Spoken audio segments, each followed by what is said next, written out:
அனைவருக்கும் வணக்கம். This video sponsored by Bymot e shopping application. இந்த பைமோட் இ-ஷாப்பிங் அப்ளிகேஷன் ஒரு ஆன்லைன் ஷாப்பிங் வர்த்தகமாகும்.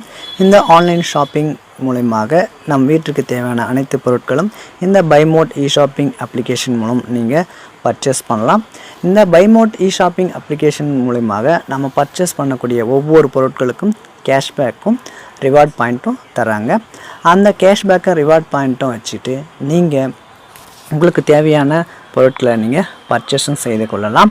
அது மட்டும் அல்லாமல் நீங்கள் உங்கள் ஃப்ரெண்ட்ஸை ரெஃபர் பண்ணுறீங்கன்னு வச்சுக்கோங்க, உங்கள் ஃப்ரெண்ட்ஸ் மூலிமா அவங்க கேஷ்பேக்கும் ரிவார்ட் பாயிண்ட்டும் தராங்க. நீங்கள் பர்ச்சேஸ் பண்ணக்கூடிய எல்லா பொருட்களும் ஒவ்வொரு பொருட்களும் சரியான விலையில் சரியான தரத்தில் இவங்க டெலிவரி பண்ணுறாங்க. நீங்கள் எந்த அட்ரஸ் கொடுக்குறீங்களோ அந்த அட்ரஸுக்கு குறிப்பிட்ட கால இடைவெளியில் உங்கள் வீட்டுக்கே வந்து டெலிவரி செய்து தராங்க. அது மட்டும் இல்லாமல் இவங்களுடைய ஆப் வந்து ஈஸியாக நம்ம சர்ச் பண்ணி வாங்கக்கூடிய அளவுக்கு இவங்க ஃப்ரெண்ட்லி யூஸராக இருக்காங்க. இப்போவே நீங்கள் இந்த ஆப்பை நீங்கள் டவுன்லோட் பண்ணணுன்னு நினச்சிங்கன்னா கீழே நான் டிஸ்கிரிப்ஷனில் இதோட லிங்க் கொடுத்துருக்கேன், டவுன்லோட் பண்ணி பாருங்கள். ஆன்லைன் ஷாப்பிங்கிலே ஒரு பெஸ்ட் ஷாப்பிங் ஆப்னால் அது இந்த பைமோட் இ-ஷாப்பிங் ஆப் தாங்க. நன்றி. நேர்மைக்கும் உண்மைக்கும் சம்பந்தமே கிடையாது. நேர்மைக்கும் உண்மைக்கும் சம்பந்தமே கிடையாது. ரெண்டும் வேற வேற, ரெண்டும் வேற வேற, ரெண்டும் ஒன்று மாதிரி தெரியல, வேற வேற. உண்மை மாற முடியாது, திருத்த முடியாது, கூட்ட முடியாது, கழிக்க முடியாது, பெருக்க முடியாது, வகுக்க முடியாது. ஆனால் ஏற்றுக்கொள்ள முடியாமல் போகலாம். உண்மை என்ன செய்யலாம்? ஏற்றுக்கொள்ள முடியாது, எதிர்க்க முடியும், இதெல்லாம் செய்யலாம். ஆனால் அது என்ன பண்ணாது? அது ஒன்றும் செய்யாது. என்ன நீ தலைகீழ உண்டு பெண்டு நான் சாமி நான் தான் ஆளுனாக்கா என்னை அப்படியே காணாமல் பண்ணுறு, அப்படியே எல்லாமே இப்போ ஐம்புலன்களும் ஐம்பூதங்களுக்கும் போயிட்டோம், நான் அப்படியே காணாமல் போயிடுறேன். ஐம்பதுங்களுக்கு போயிட்டோம், நீ உள்ளேருந்து பேசிட்டு அது யாருன்னு கேட்பாரு அவரு. ஒரே கன்ஃபியூஸ் ஆகிட்டு இந்த கேள்வியெல்லாம் நீங்கள் மிஸ் பண்ணிட்டீங்க யார்கிட்டயோ. புரியுதா? இப்போ நேர்மை என்ன? உண்மை மாறாது, தெரிஞ்சிச்சு. நேர்மைன்னா என்ன? நேர்மை அப்படின்னா சொன்ன வாக்கு நீங்கள் மீறக்கூடாது. ஏதோ ஒன்று சொல்கிறீங்க, நான் உன்னை கடைசி வரை காப்பாற்றுவேன், தாலி கட்டிக்க வேணாம், மோதிரம் மாற்ற வேணாம், ஏதோ மத சடங்கு மூலயமா செய்ய வேண்டியதில்லை. ஆனால் என்ன சொன்னீங்க? நீங்கள் என்ன சொன்னீங்க? நான் உன்னை கடைசி வரை கைவிட மாட்டேன் அப்படி தானே? யார் உன்னை கைவிட்டாலும் ஜீசஸ் கைவிட மாட்டார், கைவிட மாட்டார், கைவிட மாட்டார், கைவிடவே மாட்டார். அப்போ நான் என் கையை அவர் பிடிச்சினாருன்னா அவர் கையில் வேறு யாரையும் பிடிக்க முடியாதுன்னு அர்த்தம். அதுவா நேர்மை? அப்படியா? உண்மை என்ன? அது உள்ள ஒரு உண்மையும் ஒரு நேர்மையும் இருக்குது. உண்மை என்ன அப்படின்னா, ஒரு அன்பானவன், ஒரு இந்த உலகத்துக்காக தன்னையே அர்ப்பணிச்சிட்டவன், எல்லாரும் அன்பாக இருக்குன்னு சொன்னவன் உன்னை கைவிட மாட்டான், நீ அன்பாரு அப்படின்னு அர்த்தம். கையை வச்சுக்கிறது கிடையாது அந்த பக்கம். இதில் நேர்மை என்ன அப்படின்னு கேட்டிங்கன்னா, உண்மையிலேயே ஜீசஸ்னால் வந்து பிறந்து போனவரா, இல்லை எனக்குள்ளே இருந்து என்ன மனசாட்சியாக வழிநடத்திக்கிறதா? யார் கேட்கணும்? நான் கேட்டு நான் தான் திருத்திக்கணும். உண்மை மாறாது. உண்மைன்னா அது எப்பவுமே மாறாது. நேர்மைன்னா நான் தான் உண்மையின் பக்கம் திரும்பணும். திரும்புறதுனால உண்மை அது ஒன்று மாதிரி இருக்கும் கிடையாது. உண்மை திருத்த முடியாது, மாற்ற முடியாது. ஆனால் நேர்மை என்ன ஆகும் அப்படின்னா, என் புரிதல் நிமித்தமாக நான் நிற்பேன். சரியோ அல்லது தப்போ, ஒரு மதத்தில் ஒருத்தர் போகிறாரு, நேர்மை அப்படின்னா கர்ணன் அப்படின்னு அங்கே அர்த்தம் எடுத்துக்கலாம். ஏன்?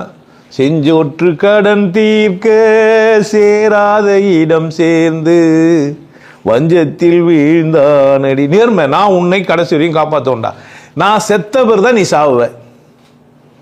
கர்ணன் ஒப்பந்தம் யாரை கூட போட்டு வச்சுக்கிறாரு? என் மரணத்துக்கு முன்னாடி உன் மரணம் கிடையாது. அப்போனா இவன் மரணிச்சதான் அவன் மரணிப்பான். புரியுதா? அது உண்மைக்காக இருக்கலாம், பொய்யக்காக இருக்கலாம். ஆனால் நேர்மை தான், நேர்மை தான். வருவேன் என்றால் வருவேன், அதான் நேர்மை.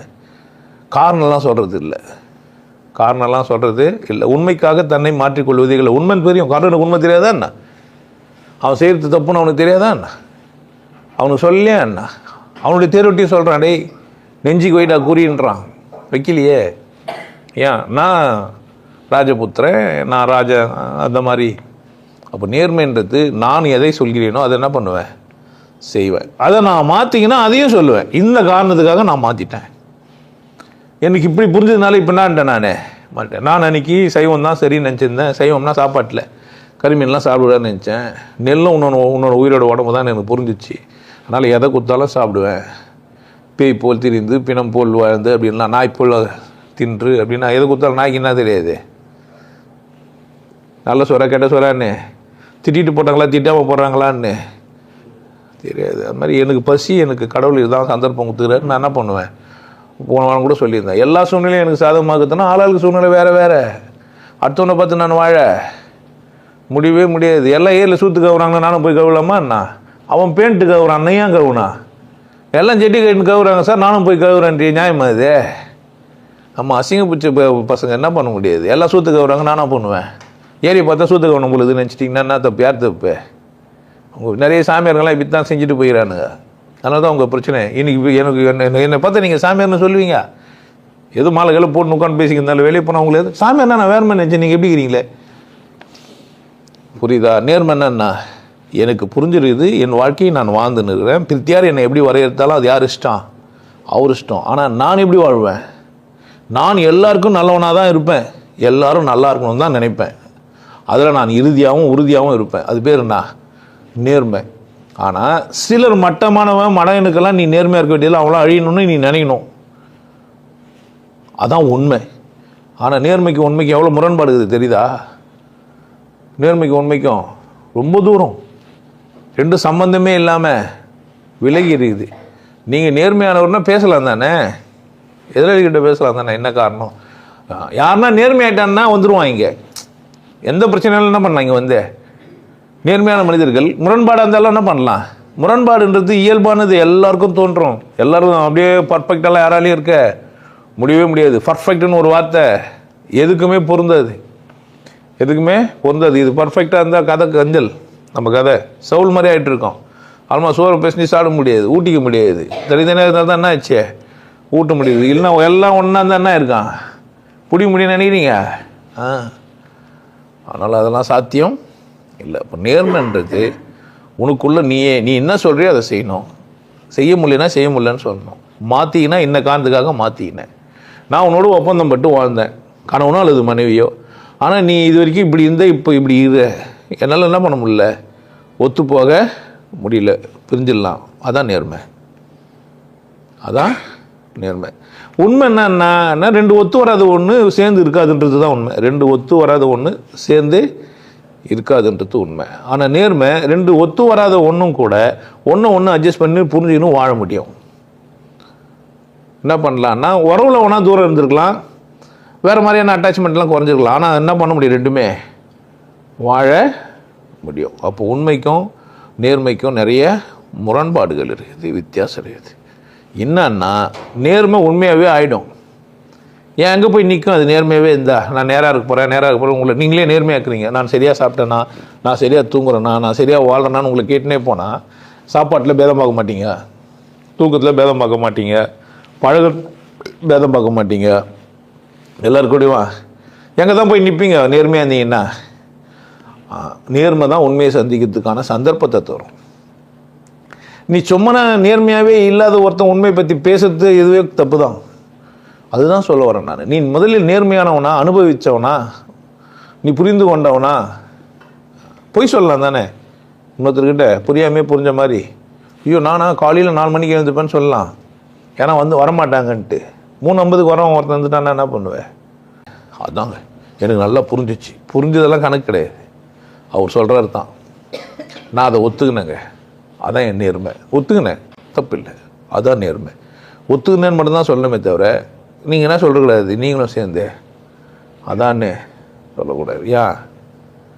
அது உண்மையாக இருந்தாலும் கூட அந்த உண்மையை நான் சந்திக்கலன்னே சொல்லணும். நீங்கள் இது வரைக்கும் மிளகா கடிச்சது இல்லைன்னா, மிளகா காரம்னு யாருன்னா தகவல் தேவைப்பட்டுச்சேன்னா நீங்கள் என்னன்னு சொல்லலாம், மிளகா காரமாக இருக்குதுன்னு எல்லாம் சொல்கிறாங்க, நான் இன்னும் சாப்பிட்டு பார்த்ததில்லை கூட சொல்லலாம், தப்பு கிடையாது. புரியுதா? ஒரு அரைச்ச மாவு தான் அது கதை. திரும்ப நம்ம இன்னைக்கு ஃபுல்லாக அரைச்சிடலாம். இடியாப்பம் ஏன் புரிஞ்சிச்சு தானே இப்போ? அதான். அப்போ நேர்மை என்ன? நமக்கு புரியாத சில பக்கங்கள் இருக்கும். நமக்கு தெரியாத சில பக்கங்கள் இருக்கும். ஒரு காலம் அவர் சொல்கிறது உண்மையாகவும் இருக்கலாம். சந்தேகப்படுறீங்களா? அதான் நேர்மை.